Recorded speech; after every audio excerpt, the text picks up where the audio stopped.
a rival to Twitter is launched by Meta. It hopes that Threads will profit from unpopular changes made to the platform under Elon Musk's ownership. So, is it just a clone or a revolution in social media? And what does it mean for users around the world? This is Inside Story.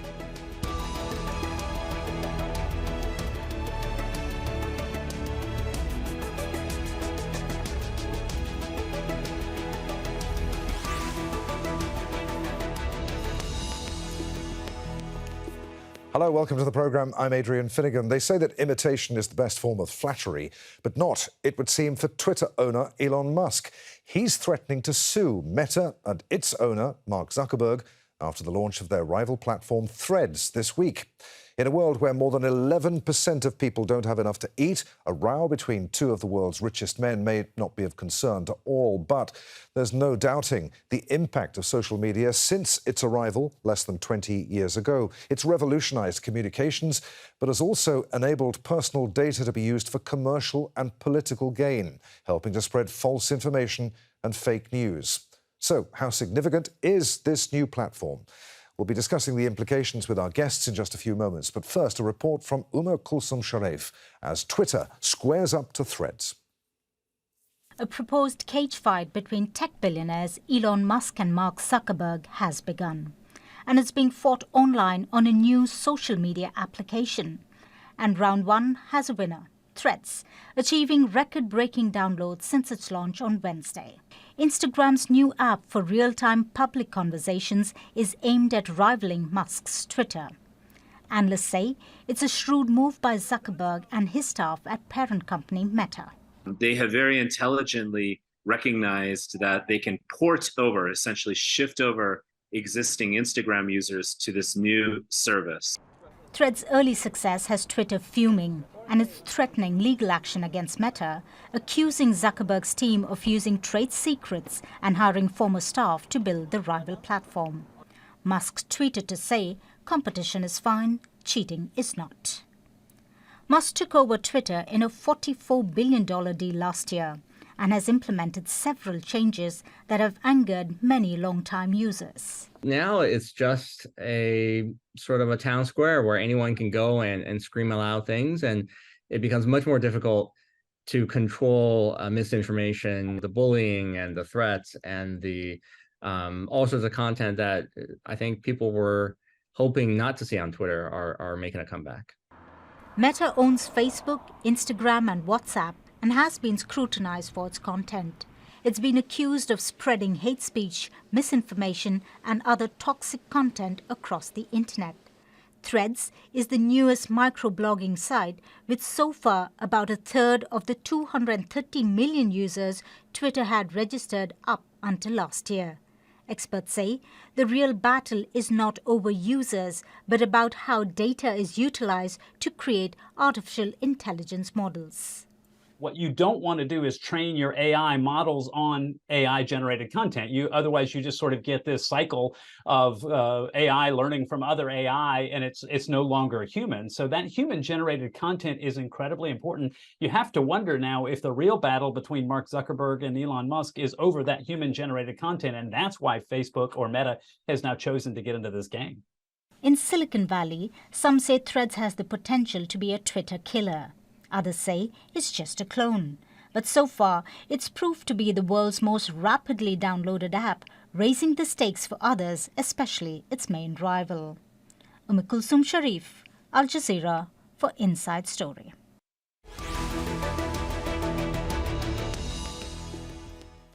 So let's bring in our panel. From Dublin, we're joined by Elaine Burke, science and technology journalist and host of For Tech's Sake, the podcast.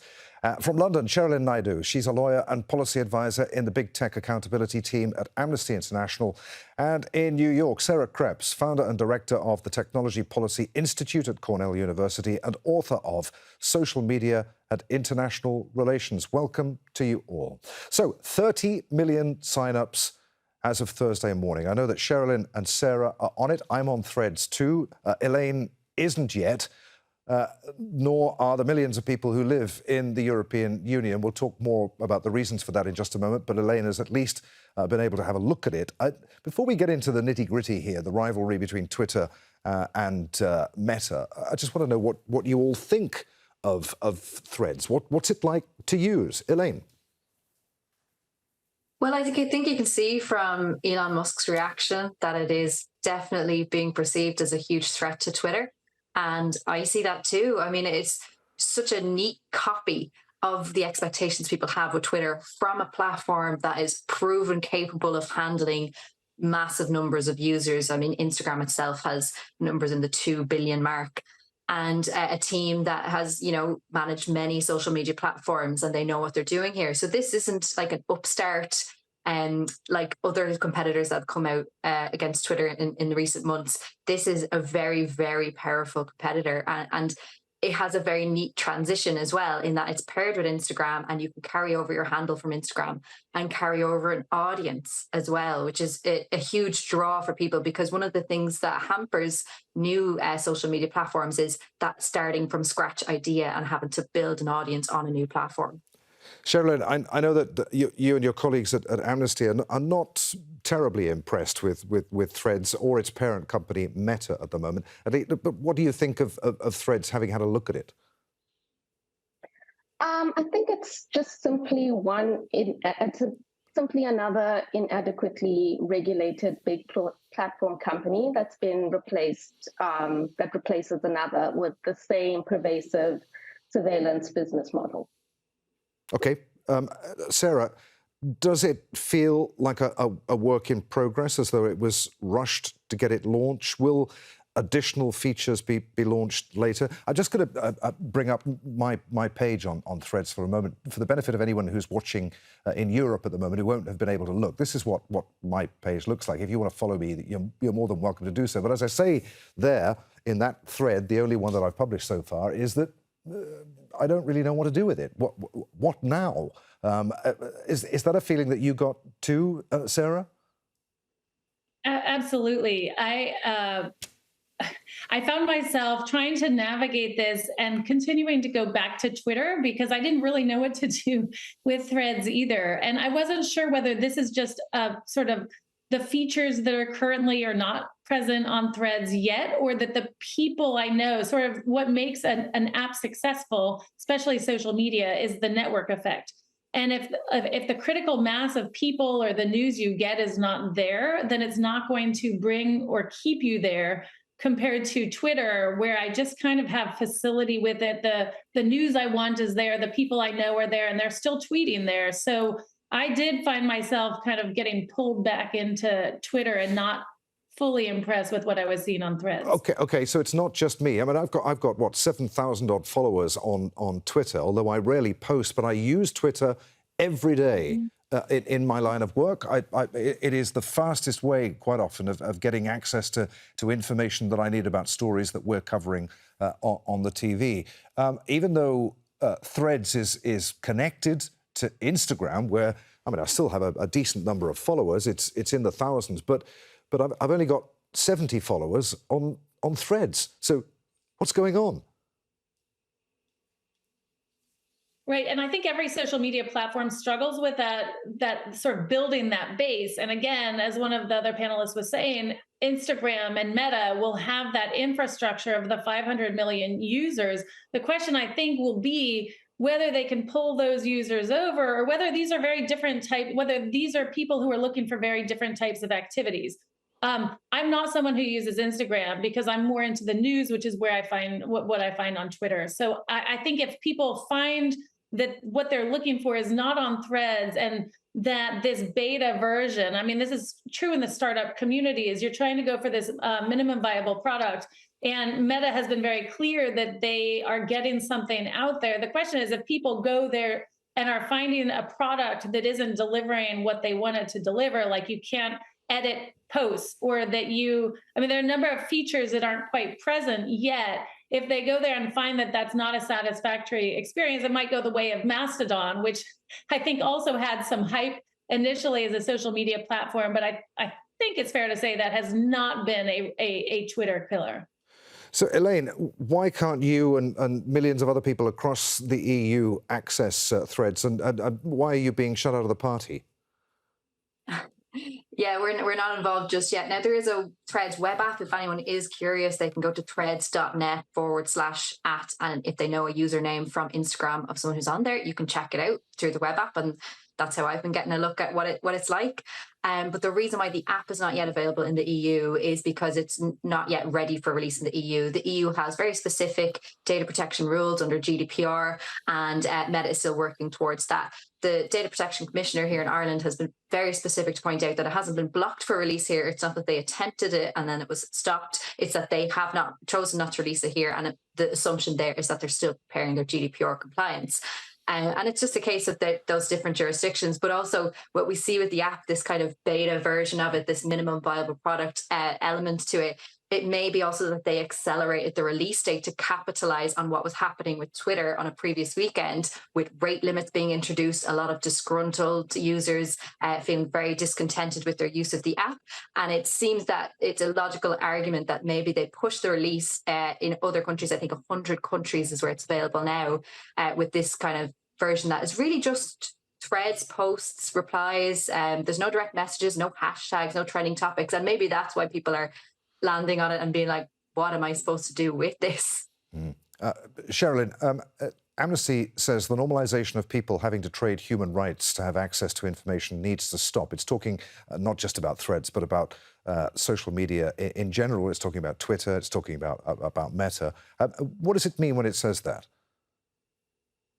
It means that people simply do not have to trade their human rights to participate on the global online town square. Big tech companies such as Meta use the business surveillance model for which they generate their profit, of which sensitive data is collated, which includes their location, email addresses, and the metadata that can infer very intimate and sensitive and personal details about a person. And there hasn't been transparency on the part of many big tech companies, and this remains to be their business model, which infringes upon users' rights as they participate on these tech platforms. So even as Threads... You're arguing that the business models of these social media giants threatens human rights. I mean, can you give us some examples in how it does that? So people often have to trade their privacy to participate online. So the data that you put when you sign up, the data that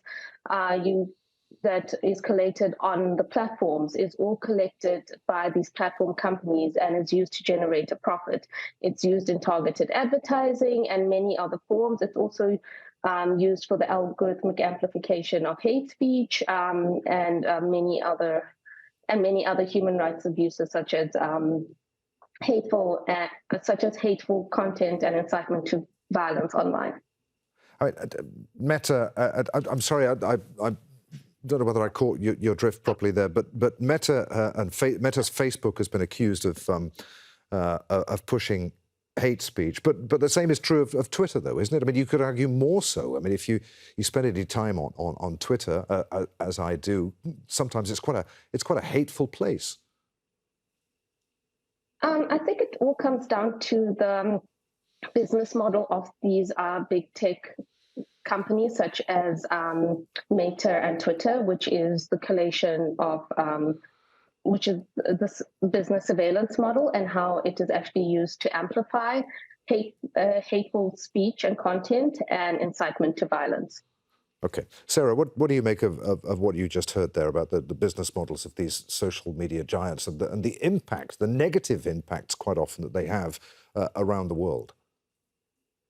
Oh, I mean, it's hard to ignore the impact on a number of different levels. I mean, in the U.S., we've had these cases of electoral interference of the Russian Internet Research Agency masquerading as Americans on social media and then targeting certain demographics with manipulative images or social media posts.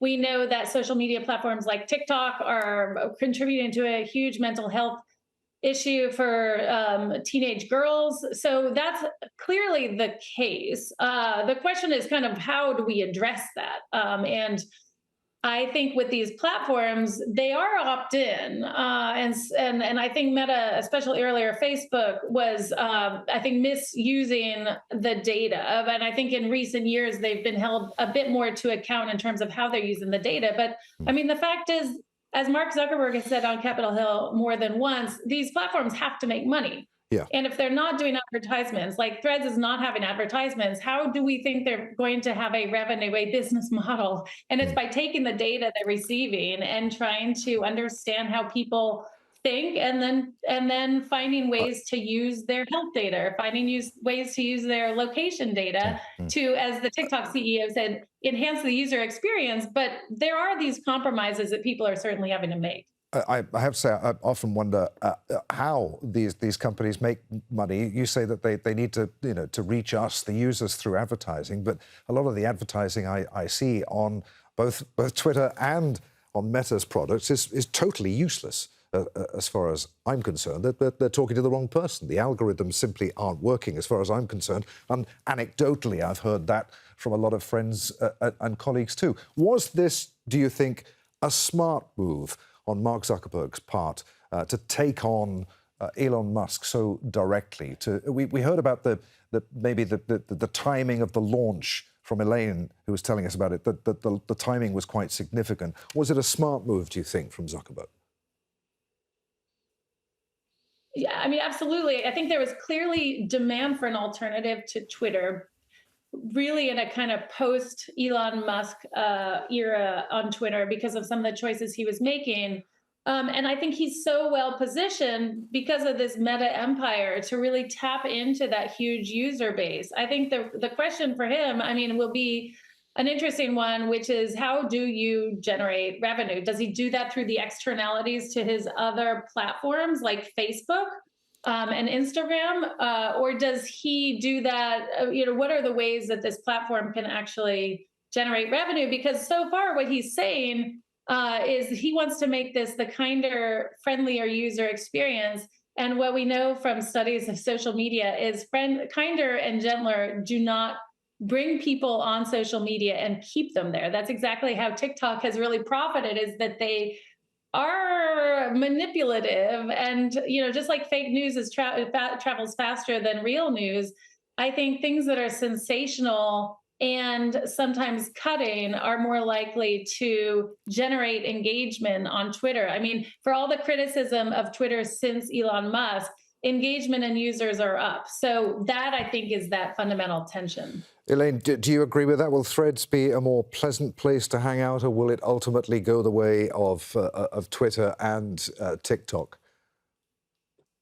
I can't see any online space with tens of millions of users currently, possibly going to grow to hundreds of millions, without really intense moderation being a happy, safe place. And Meta isn't actually known as a company that invests significantly into moderation.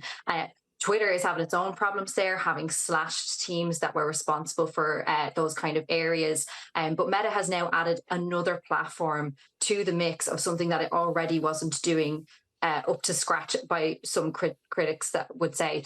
And I do think that's going to be a huge challenge of theirs. But on the question of how they'll make money out of this thing, they are providing a very neat space for people to transition to from Twitter, including advertisers. Advertisers are feeling that Twitter, with its diminished trust and safety teams, isn't the best place to be positioning their advertising. And they have budget for this online market, and they can now place it somewhere that might be a bit better until the internet takes over and tens of millions of unmoderated users really show their internet faces.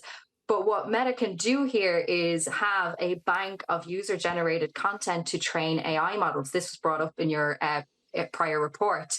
And Meta, while people focused on its pivot to being a metaverse-focused company, it's also really pivoting to be an AI-focused company. And they are doing a lot of intense work there. And the more data that they can access to power those models, the more that they may be able to build models that can sell and be profitable.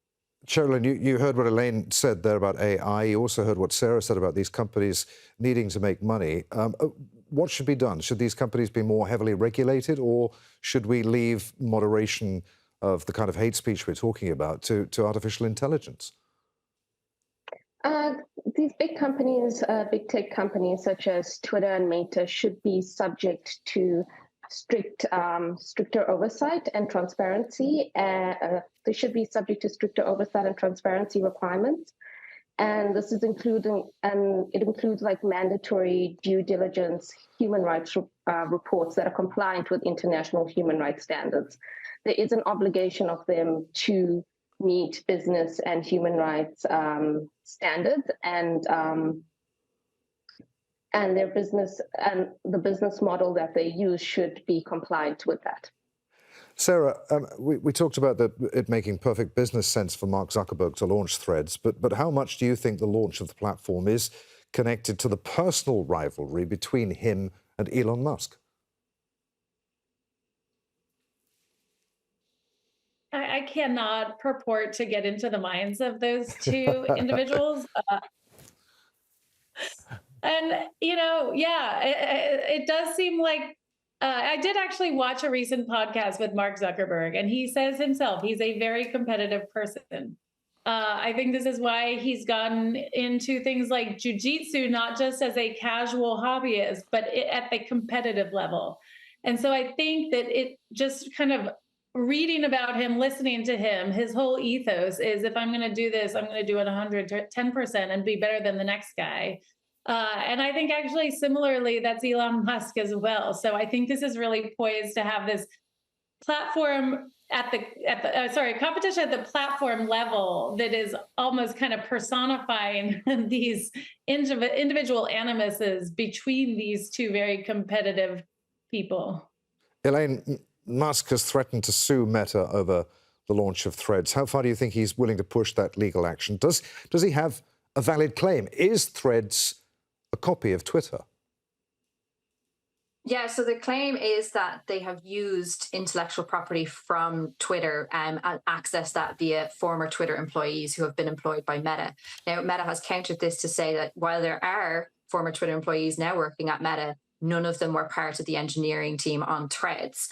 So unless they can really prove that some intellectual property, some programming code, some UI design elements were brought over from Twitter, they may not have a case, because the actual idea of Twitter and how the user interface looks, if Meta has programmed that themselves and designed that themselves, there's not really anything that they can do about that. We see this across social media platforms all the time. They copy ideas from one another. Instagram's own stories is a copy of Snapchat. Its Reels is a copy of TikTok, and we haven't seen court cases come out of that because this is something that happens in the social media industry. But it could be a case of yet another thing that Elon Musk follows through with because he's spoken about it publicly and feels pressurized to then follow it through, like the purchase of Twitter itself. Sherilyn, getting back to this, the point you made about the normalization of people having to trade their human rights, their data to have access to information needing to stop. Are people, do you think, misguided in thinking that there is no harm in giving social media companies access to so much of their personal information? I think people participate on social media, which is a global town square to participate. It's a global town square in which everyone participates to communicate with one another, to get messages across. It's just that they shouldn't have to trade their privacy rights and their human rights generally. And I think with introduction of Threads, it's unclear how, given that Meta's using that Meta's business model is one of surveillance, it is unclear how Threads is any safer from that of Twitter. And we cannot allow big tech to regulate themselves and dictate the rules for the online global town square. Okay. Sarah, what does the launch of Threads mean for Twitter rivals like Mastodon? And do you think that with all of the controversy that's going on right now with Twitter, that we're witnessing its slow demise? I mean, I hope not, and I find it very useful. You obviously do too. Yeah, I mean, it's a good question because I think, at least in the US, we're in a world where everything is political. And I think one of the things I saw with Twitter is that Elon Musk taking over and kind of imbuing some of his politics or ideology into the platform really turned some people off. And so I think that's the sort of proportion of people that are looking for an alternative. I think there are probably some other people who will say, I don't, kind of hold their nose. I don't like his ideology, but actually this platform has the most features I like, and so I'll stick with it. I mean, it's sort of like some of the questions that people had about Tesla. Well, I'm going to stop buying Teslas because, I don't like Elon Musk. And it's, Tesla's actually a good car. So I think there is some segment of the population, at least in the US again, that politics is so much of their everyday life that they will do things even just to spite themselves. And then there are some people, reasonable people in the middle that probably are going to make choices based on kind of the merits. And, and so again, I don't think the mileage will vary here, I think, quite a bit. But I do think that if Threads, again, coming full circle here, if Threads can't kind of improve upon some of the features that people do like about Twitter, like the private messages, like the hashtags that make it easy to search for things, then I think some of that early sort of surge is going to end up just being more hype than anything else. Okay. Elaine, Meta has launched and then closed other social media apps in the past. Is Threads here to stay, do you think, or is it doomed to join the ranks of the also-rans? And what does its launch, Sarah didn't quite get there, but what does its launch mean for other Twitter rivals like Mastodon? Yeah, so when Threads was first announced, when it was still kind of a secret project with a code name, it was announced that it was going to be a decentralized social platform, which is similar to Mastodon and also Blue Sky, which is from the former Twitter CEO, Jack Dorsey. He's helming that project. And this is about creating social platforms that are a bit more interconnected and also more community-led as well. So communities can set up their own kind of servers on Mastodon and moderate them themselves. So instead of leaving moderation up to a big tech company whose ideologies you may not be aligned with, you can actually set up a community that you have set moderators and control kind of what you will and won't allow in your community in that way. Threads currently doesn't actually do that, but that is a feature that's promised to come. And with that decentralization, it will also be part of what's called the Fediverse, which Mastodon is part of. So Threads, in a way, might actually support further development on Mastodon. And what I find is, and I think your other contributors have touched on this as well, sometimes these platforms get their own personalities. And you could say that Twitter has effectively been remade in the guise of Elon Musk, but Elon Musk himself reflects a huge corner of the internet and the attitudes of these people.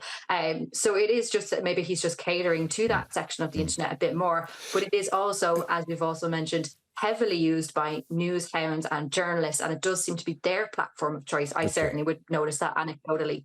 Instagram is more the purview of celebrities and influencers, and they find more solace there. And Mastodon, being that it's a bit more old internet, appeals a bit more to technologically savvy people. It's kind of weird, isn't it, that this conversation 20 years ago would have made no sense to anyone. And I really enjoyed this last 25 minutes. Thank you so much for being with us, Elaine Burke, Sherilyn Naidoo, and Sarah Krebs.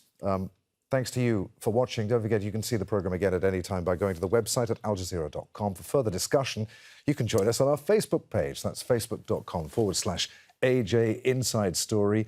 I'm on Threads. Aid Finighan is where you'll find me. The conversation continues on Twitter as well.